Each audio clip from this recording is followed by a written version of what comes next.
अलैकुम। तरक्की पसंद जमहूरी सोच परवान चढ़ाने के लिए मिलकर काम करना होगा। फवाद चौधरी।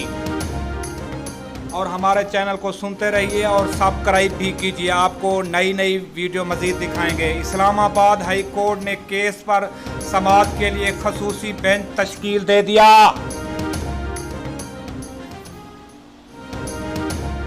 खसूसी bench chief justice Akhtar Minhal ने तश्कील दे दिया।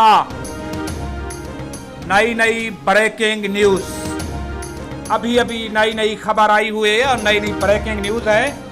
FA 14 और FA 15 से मुतल्लिका तमाम केसेस की समाअत पीर को होगी। नई ब्रेकिंग न्यूज देखिए हमारे चैनल में और हमारे चैनल को सब्सक्राइब कीजिएगा। मुजाहिदीन को अपने रहनुमाओं से ताल्लुकात रखने होंगे। दुनिया से इस्लामी जमहूरियत पाकिस्तान के लिए अहम कानून नाफिज कर दिया गया। ठीक है, हमारे चैनल को सब्सक्राइब कीजिएगा और